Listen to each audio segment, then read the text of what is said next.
The KCSE results are announced recently, and I think I've been having this problem in my head from the time I left school and the kind of changes and transformations that have happened in our education system.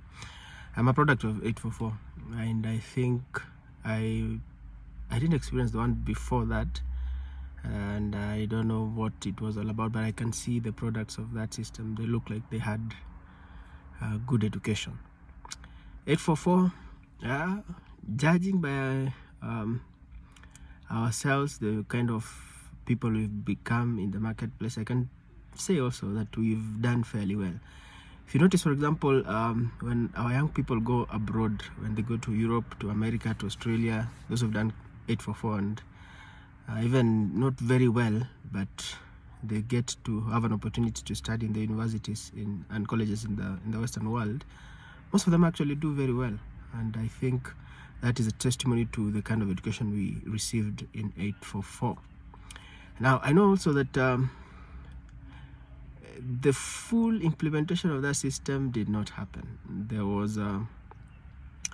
The curriculum itself, I don't think was fully effected, because I remember when I was in class 5, we were doing things like home science and art and craft, and it required us to do practical things. But maybe also the workload was too much. But also, I think we should not have changed the whole system. We should have just tweaked the system and maintained the basics. But I think also that currently in Kenya and in Africa, the third world, there are forces that are trying to destroy learning and education. I say this having looked at the kind of changes that have happened in our education system. The CBC, and I don't know, but there's something not quite right. And these changes began the moment when we were told that no one should repeat classes, everyone should be promoted to the next class. There was no consideration of whether the person is able to handle the next level. They was just push them forward.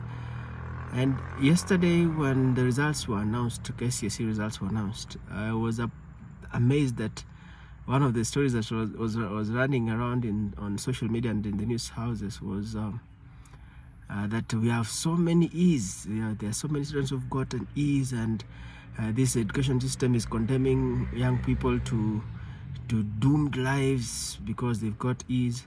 But what did we expect? Because I think if we promote everyone to the next class without considering the fact that probably they are not ready. Some people are slow learners. They may need 2 years. And I know my friends we went to school with, and they had to go to repeat, and they did better the following year, and they went to the next class. So I think that was a good concept still, because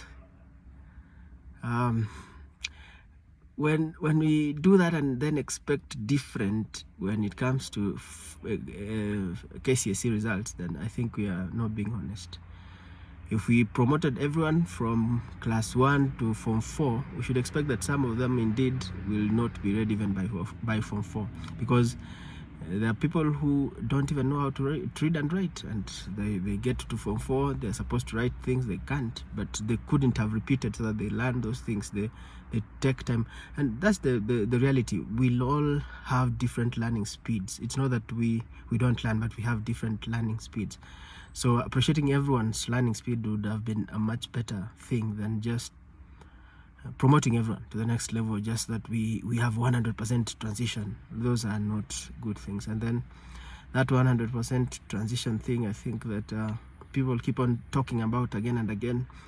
If there was also 100% transition into the workplace, then that would have been a good thing. But that is not the case. The employers don't absorb everyone. They also have systems and mechanisms to know who will fit what they are doing.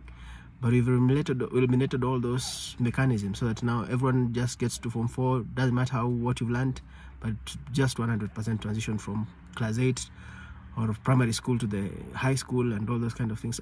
I think there's a big problem in our education system, and if we don't address it now, we'll have a major crisis in this country in the coming years. And sadly, the people who are leading the education sector, from the CS, the PSS.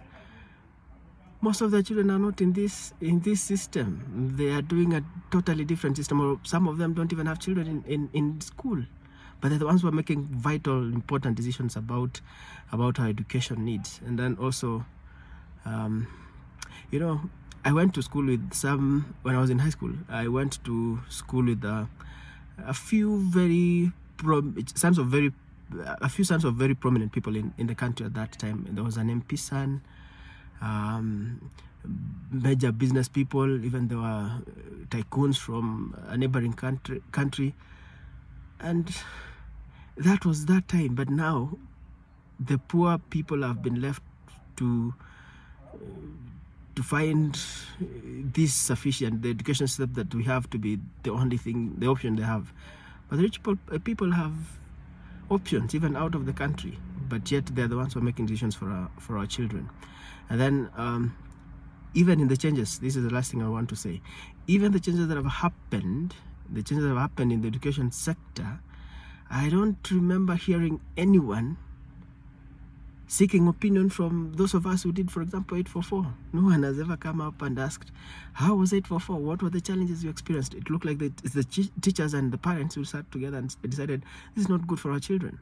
And I think it should have been good to do even a survey the whole country and find out from students, what do you think of the system? What are the challenges? What can we improve? Or is it an assumption that we probably don't know?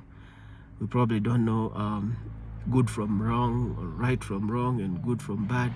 So the parents have to decide for us. I think no, this should not be. And I plead, whoever will get to see this and you are in a position of addressing this issue, please dig out where this is coming from. I think UNICEF could be involved, or countries that we've borrowed from, or things like those. And the agenda is not good. It's not good.